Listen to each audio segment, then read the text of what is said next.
Eu creio que todo mundo aqui já assistiu pelo menos um episódio sequer de Jovens Titãs.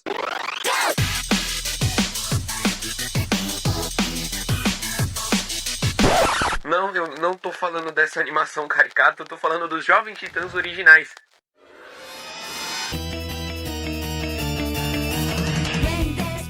Lançados dia 19 de julho de 2003 e que, de um jeito muito silencioso, marcou a infância de todo mundo, Jovens Titãs nasceu como um projeto da Warner Bros. E da DC Comics. Em um momento que o universo animado da DC ainda carregava aquelas figuras mais sérias, aquela imponência de ser o universo principal, Jovens Titãs foi lançado se distanciando completamente dessa premissa e passando em outro universo, sendo aquela série mais divertida, mais colorida e mais animada. A série foi inspirada diretamente na fase dos quadrinhos Os Novos Titãs, de Marvel Wolfman e George Pérez. A série não só adaptava conceitos, mas ela também reinventava a essência adolescente daqueles personagens. Aqui, não estamos mais falando de heróis consolidados tentando salvar o mundo. Estamos falando de jovens tentando entender quem são, enquanto o mundo desaba ao redor deles. O grande acerto estrutural de Jovens Titãs é que cada temporada funciona como um mergulho psicológico em um membro da equipe. Mas o principal conceito da série nunca deixa de ser sobre família, porque todos os 5 membros da equipe se dão muito bem, mas cada um deles tem o seu conflito aqui no enredo e na história. Cada temporada dava um protagonismo maior a um membro da equipe, mas enquanto isso, outros dilemas ainda eram apresentados para nos familiarizar ainda mais com cada um dos membros, cada um dos personagens. A primeira temporada, por exemplo, é sobre obsessão. No início da temporada, a gente até tem alguns vilões mais bobos, alguns episódios mais soltos, mas todos os finais desse episódio contam com a aparição misteriosa de alguém muito maior, o Slade. O Slade aparece em todo o final dos episódios como uma figura manipuladora e misteriosa, mantendo todo esse clima de mistério até a revelação do vilão, o Slade. O Robin não tá tentando derrotar o Slade, tá tentando provar que consegue ser suficiente vencer uma sombra do Batman. Slade não é só um vilão físico, é uma figura psicológica que representa tudo que o Robin tem medo. Slade é manipulador, frio, estrategista e enxerga o Robin como um potencial para ultrapassar os seus limites, um futuro vilão. O arco se trata inteiramente sobre abuso psicológico. O Slade invade a mente do Robin, força o isolamento e transforma o Robin em um líder muito mais agressivo, alguém que age muito mais pela sua emoção do que pela razão, o que é completamente o oposto do que o Robin teve com o Batman. E todo esse dilema e essa paranoia do Robin ser persuadido pelo Slade, toda hora flertando com a corrupção, assumindo a identidade do X, cara, é uma parada muito boa na temporada, porque é uma parada psicológica muito legal. A gente vê a pressão que o Robin sente, a manipulação que o Slade faz com ele. Ela tem uma menção muito boa ao Batman, que é uma referência clara e uma cena muito épica. Você vai continuar roubando, Robin, e vai continuar sentindo empolgação.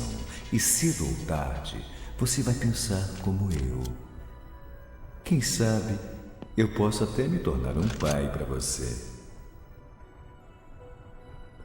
Acontece que eu já tenho um pai.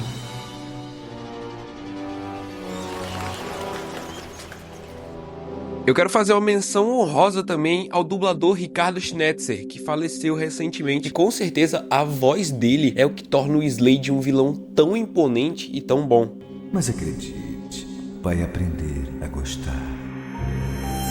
E o final da primeira temporada funciona tão bem porque não é o Robin derrotando o Slade em uma clássica batalha final, mas é a família do Robin, os Jovens Titãs, salvando ele da sua própria escuridão. Robin estava no fundo do poço, ele era agressivo, ele não ligava para regras e estava sendo manipulado pelo Slade, forçado a ser um vilão. E o que motivava ele a continuar nessa vida era não machucar os membros da sua família, não machucar os Titãs. Robin se torna um vilão por medo, por ser basicamente a única forma de proteger os membros dos Titãs. Cara, isso aqui é incrível. E cada personagem tem um dilema, cada personagem funciona muito bem no enredo, cada personagem tem uma personalidade. Cada membro dos Jovens Titãs recebe uma temporada de destaque para sua própria história, origem, motivações e inseguranças. Afinal, estamos falando de adolescentes aqui na série. Robin representava aquele espírito de liderança, o líder da equipe, o responsável por toda a galera, tá ligado? A Estelar era o coração da equipe, a bondosa, a ingênua, enquanto a Ravenna era o membro mais sombrio da equipe devido ao seu passado conturbado, já que a Ravenna é descendente de um demônio intergaláctico e ela é destinada a prover o apocalipse da Terra. Olha que parada maluca. E a Ravenna, ela cresce em Azeroth, que é uma dimensão que prioriza a paz interior. Por isso ela se mantém sempre distante, muito calma e sempre muito séria. Cyborg, por exemplo, tem uma temporada inteira focada nele, focado nas suas inseguranças de não se considerar uma máquina e nem um homem. O Cyborg se acha errado demais para ser uma máquina e imperfeito demais para ser um humano. Uma das melhores cenas do desenho, por exemplo, é quando o Cyborg, em meio a toda essa insegurança, sem saber quem ele é, naquela jornada de tentar se descobrir, encontra um garoto com deficiência, que tem um braço mecânico. Cara, é uma cena muito genial e tudo isso é construído ao decorrer dos episódios. Cyborg!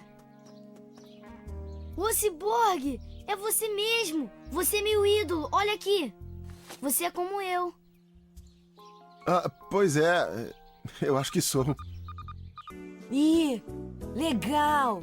Sou igual a você. Mas não é o seu braço que nos torna iguais. São os nossos sentimentos. É. Agora, corram! Isso! Mutano seria o engraçadinho do grupo, o garoto mais inocente, mais inofensivo. Tem até um motivo muito bom do Mutano ser vegano. O Mutano aqui na série é vegano porque ele se transforma em maioria desses animais que a gente come. Porra, é uma parada muito legal. Cada personagem tem uma personalidade e a sua personalidade é coerente às suas ações. E isso só amplia como os criadores tinham noção dos personagens que estavam trabalhando e como o roteiro da série era muito inteligente, porque cada jovem titã é muito carismático e muito fácil de se identificar. Com o final da primeira temporada, eles concluem a etapa do Robin, mas o vilão Slade ainda fica com pontas soltas em aberto no roteiro, que seria trabalhada na segunda temporada, já que a segunda temporada é uma evolução de tudo que aconteceu na primeira. A segunda temporada foca mais numa tragédia, com a introdução de uma personagem nova, a Terra, aqui na equipe dos Jovens Titãs, e o mesmo esquema de pressão psicológica, abuso psicológico seria trabalhado aqui na segunda temporada com muito mais seriedade e maestria. A Terra não é uma vilã. No início da temporada, ela é muito próxima aos Jovens Titãs, tem uma relação muito legal com o Mutano, é uma personagem carismática, mas muito instável, porque ela não consegue controlar os seus poderes, que é basicamente o poder de manipulação de terra ali, pá. Por exemplo, não consigo explicar porque eu sou burro, me perdoe. Acontece que a Terra é mais uma manipulada pelo Slade. Ela é tudo que o Robin não foi na mão do Slade, porque ela é frágil, sentimental. Ela não é uma vilã por maldade, ela é uma vilã por insegurança. Por isso, ela acredita que não merece estar entre boas pessoas, entre os Jovens Titãs. Ela sofre com uma carência. O Slade aqui é ainda mais cruel, ainda mais manipulador. Isso aqui chega a ser doentio, porque o Slade, ele manipula, controla o corpo da Terra, agride ela quando algo dá errado. É uma pressão psicológica tremenda, que torna o vilão Slade muito mais ameaçador e cruel, porque tudo aqui na temporada, toda a seriedade, todo esse arco é levado a 1000, e isso aqui é muito bom, porque é de um roteiro sensacional. A relação entre a Terra e o Mutano é uma das coisas mais dolorosas da série, porque é genuína. Mutano acredita nela até o fim, e quando ela trai os Jovens Titãs, o que dói não é a luta, é a quebra de confiança. O final da temporada é cruel, porque a Terra, ela não quer ser super vilã, ela não quer trair os Jovens Titãs, ela não quer machucar as pessoas que ela gosta, mas ela é obrigada a fazer isso. E quando ela tenta recuar, quando ela tenta voltar atrás, tarde demais para recuar no mundo do crime. E assim termina a segunda temporada, com um final melancólico e muito triste. A Terra é morta e transformada em uma estátua de pedra, e acaba sendo visitada pelos Titãs frequentemente, mas ainda assim é um final muito pesado, se pararmos para pensar que é uma série para crianças. Essa segunda temporada, ela é a mais sombria da série. Ela é a que apresenta maiores consequências para os atos dos Titãs. Cara, isso aqui é um absurdo, é muito bom. Bom, a segunda temporada não deu foco em um membro específico da equipe dos Titãs. Eles apresentaram muito mais foco na personagem Terra, e os Jovens Titãs eram, claro, desenvolvidos ali ao passar dos episódios. Já a terceira temporada, ela segue com um foco inteiro e linear no Cyborg. O Cyborg é a peça principal dessa temporada aqui. O vilão dessa temporada não é o Slade, mas sim o Irmão Sangue. Bom, o Irmão Sangue, ele é basicamente um reflexo distorcido da figura de liderança, alguém que manipula jovens heróis, assim como o Slade, oferecendo propósito, mas jogando eles no mundo do crime. Cyborg sempre carregou o dilema de ser humano demais para máquina e máquina demais para ser humano. E quando ele encontra os outros heróis, como Aqualad, Kid Flash, a Abelha e o mais e o menos, a série expande muito mais o conceito de família, expande muito mais o seu universo, apresentando novos super-heróis, e aqui adiciona uma complexidade muito maior para o Cyborg. O Cyborg, em meio a essa Irmandade do Mal, ele se vê obrigado a ser o líder dos Titãs da Costa Leste, sendo a principal figura de liderança para esses adolescentes, para esses novos heróis. A gente tem um dilema muito bom do Cyborg em se aceitar sendo ele mesmo. O Cyborg não quer ser visto como um meio humano e meio robô, não. Um dos melhores episódios dessa terceira temporada, por exemplo, é o episódio que o Cyborg se disfarça e entra na Irmandade do Mal. Cara, é uma parada muito boa, é um dilema que a série acerta muito e ainda assim apresenta diálogos entre a equipe e expande muito mais o tema de família. Eu não me formei na escola por causa disso. E quando eu estava na Hive, por um tempo eu me senti normal. Eu não conheci você antes. Então, pra mim, você é normal. Ah, Cyborg! Você deixou os Titãs. O que significa que tem que ser iniciado outra vez. Não. Quer que eu faça o quê?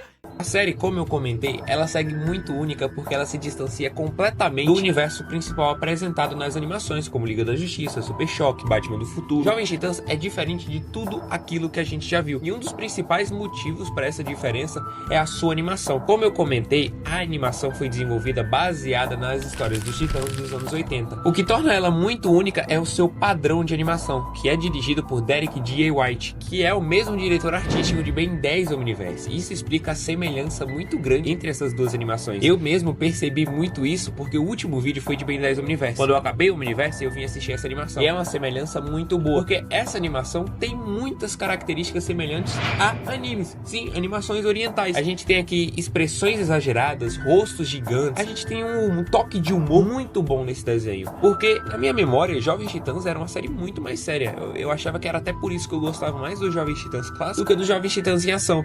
Mas não, a série tem um humor muito balanceado. A série, quando tenta ser engraçada, ela é muito engraçada, mas quando ela tenta ser séria, ela tem uma densidade emocional muito boa. É o que tornava ela diferente de todas as outras. Ela não é uma animação 100% centrada e nem 100% boba. Ela tem um equilíbrio perfeito. É isso que torna ela tão diferente de outras animações da DC. Ela tem personalidade. E uma das melhores teorias para essa série aqui, que eu não posso deixar de comentar, que esse Robin aqui é o mesmo Robin da animação de The Batman, lá de 2004. Se vocês querem um vídeo sobre essa animação, comenta aqui embaixo, eu faço questão de trazer. Bom, seguindo agora para a quarta temporada, eu acho que eu já enrolei demais para comentar isso aqui. A quarta temporada é o ponto mais alto do emocional da série, porque ela dá foco a uma das personagens mais emotivas, a Ravenna. Cara, eu acho muito legal, porque a Ravenna é uma personagem muito carismática, mesmo sendo muito na dela. Ela é muito quieta, muito distante dos Titãs. Ela sempre foi contida, silenciosa e muito distante, porque ela não tem só uma batalha contra um pai demoníaco, ela é uma personificação do medo de herdar a pior coisa das suas origens. A Ravenna tem um dilema inteiro sobre quem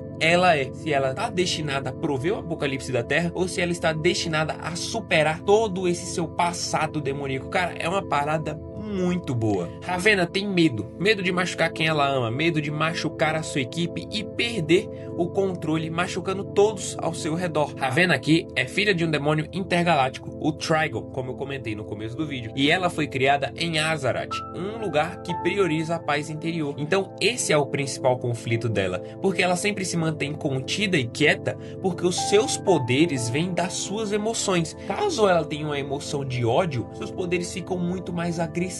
E o Trigon aqui é responsável pela eventual destruição do mundo, o eventual apocalipse, e a Ravenna é a única que pode deter ele. A gente até vê o Slade, sim, o Slade sendo manipulado pelo Trigon. A temporada é sombria, pesada e chega até a ser muito desconfortável. Mas o que resolve esse conflito do Trigon não é o poder, é a conexão. Ravenna só consegue vencer porque os Titãs se recusam a desistir dela. É a afirmação definitiva de que as nossas origens não determinam quem escolhemos ser. É uma temporada de uma densidade emocional muito grande. A Ravenna tem todo um dilema de inseguranças construído aqui nessa temporada. É uma parada muito boa. Quando ela consegue controle sobre os seus poderes, mostra uma evolução natural da personagem. Eu cansei de elogiar o quão boa é essa série aqui. Então partimos então para a incrível última temporada. A última temporada, com certeza, eu acho que é a mais simples da série. Ela é focada no Mutano, contando uma origem do personagem, uma origem dos super-heróis, mostrando um crescimento do Mutano aqui na série, quando o Mutano está disposto a ajudar o antigo líder da sua equipe, que não tinha uma empatia tão grande pelo Mutano. O Mutano se mostra maduro o suficiente de reconhecer que ele é um herói e que ele precisa ajudar os outros independente da situação. O Mutano, que era pra ser o ingênuo da equipe, ele acaba sendo o mais puro de coração, sabe? Ele não é essa versão caricata dos Jovens Titãs em ação, de alguém que é folgado e só vive fazendo piada. Não, o Mutano aqui tem muito coração, muita personalidade, e é isso que torna ele tão especial aqui na série. A temporada expande a série trazendo dezenas de novos heróis, mostrando que o legado dos Jovens Titãs vai muito além daquela torre. Cada personagem tem um arco de crescimento muito bom, porque no final da temporada a gente percebe que os personagens crescem mentalmente, não são só adolescentes, eles são uma referência de novos heróis. Os novos heróis precisam dessas figuras, precisam dos Jovens Titãs. Mostra como cada personagem teve o seu arco de amadurecimento e foi finalizado muito bem, exceto uma personagem que ficou muito em aberto. Bom, eu tô falando da Estelar. A Estelar, por incrível que pareça, ela é a única personagem que não tem uma temporada inteira focada nela. A Estelar tem ótimos episódios, tem muitos episódios para construção da personagem, um episódio inteiro dedicado a Estelar sofrendo racismo de outro alienígena. Muito bem, Troque. Não me chame disso de novo! Mas Val-Yor chama você de Troque o tempo todo. O que não torna certo. O que foi? Eu achei que não queria dizer nada. Não, eu disse que queria dizer nada. Quando Val-Yor me chama de Troque, ele está dizendo que eu sou inútil, que eu não sou nada. Estelar. Há seres em outros planetas que acham que os tamaranianos são inferiores e chamam a gente de Troque. Então ele está ofendendo você. Você sabe que se falhar vai apenas confirmar todas as coisas ruins que ele pensa de você. Eu sei. E você sabe como é ser julgado simplesmente por causa da aparência? Claro que sim. Eu sou parte robô. Mas a Estelar nunca teve um arco inteiro de desenvolvimento. A gente tem pequenos detalhes jogados na história. A Estelar sempre com medo de não se adaptar ao planeta Terra. A gente tem diversos arcos jogados durante a 5ª temporada, mas a gente não teve uma temporada para desenvolver o arco da Estelar. O que é uma pena, porque a Estelar nessa série, por mais que ela tenha esses episódios de desenvolvimento, ela acaba sendo só o par romântico do Robin e a boazinha do grupo, tá ligado? Nunca teve algo a mais. É uma personagem que a gente sabe que nos quadrinhos a Kory é uma personagem muito poderosa, e aqui na série ela infelizmente não tem 10% do poder que ela apresenta nos quadrinhos, porque os criadores deixaram o arco da Estelar muito em aberto na série e acabaram desenvolvendo o filme Jovens Titãs Aventuras em Tóquio, que é um filme passado no Japão, para desenvolver o último arco da série, que seria então o desenvolvimento do relacionamento da Estelar e do Robin. E o que eu posso dizer é que Jovens Titãs não era infantil demais e nem adulto demais. Ele existia naquele espaço estranho entre a adolescência, onde tudo é intenso, onde cada problema parece o fim do mundo, onde a amizade é mais forte do que qualquer superpoder, e talvez seja por isso que ela é muito especial mesmo muitos anos depois. Essa série continua viva na memória de quem assistiu, continua viva na minha memória, e que no fundo a gente não lembra só das lutas bem feitas, da animação muito bem trabalhada, a gente lembra dos personagens, do dilema, do quão cativante eram os protagonistas, e foi isso que fez Jovens Titãs com certeza ser uma das melhores animações de super-heróis que eu já assisti. Bom, acontece que depois da 4ª temporada, Jovens Titãs começou a perder muita audiência, o que é um caso muito semelhante a todos os desenhos de super-herói que a gente tem. A série começou a perder audiência, não vendiam tantos brinquedos, e a Cartoon decidiu então reconectar a essa equipe às novas crianças da época, assim nascendo o reboot, os Jovens Titãs em Ação, que pega muito dos episódios dos Jovens Titãs clássico e criam sátiras, criam episódios pra fazer piada com o que eles desenvolveram anos atrás. É engraçado pensar que Jovens Titãs foi cancelado porque estava seguindo uma linha muito diferente do que as crianças assistiam. Jovens Titãs estava lidando com assuntos muito mais sérios que já não se encaixavam mais no público infantil. O último episódio da 5ª temporada acaba com um final um pouco em aberto da série, com um Mutano encontrando uma garota idêntica à Terra. A série não deixa claro se a Terra voltou à vida, o que aconteceu com ela, se é a mesma garota. A série deixa esse final em aberto e infelizmente ela é cancelada, dando espaço assim a outros projetos da Cartoon para atrair mais o público infantil. infantil. O retorno dos Titãs aconteceu recentemente em um episódio especial dos Jovens Titãs em Ação, que é um crossover dos Novos Titãs com os Jovens Titãs da série antiga. Bom, eu não assisti esse crossover pra comentar aqui no vídeo, então eu acho que eu não posso falar muito sobre ele. É uma pena que Jovens Titãs tenha sido cancelado e com certeza é uma das animações mais especiais que eu assisti. Comenta aqui embaixo o que você acha. Me perdoem pelo vídeo ser um pouco mais curto, eu não sei se eu cheguei a comentar, mas no dia que esse vídeo tá sendo postado, eu estou me arrumando pra seguir uma viagem e aí eu não tenho tanto tempo pra trabalhar nesse vídeo, acabou sendo um vídeo um pouco mais curto do que os últimos. Bom, se inscreve aqui no canal se não for pedir demais, esses vídeos dão um puta de um trabalho. Muito obrigado pelos 18 mil inscritos, é uma meta muito especial pra mim. Vamos em busca dos 20 mil ainda esse mês. É isso, até o próximo vídeo, valeu!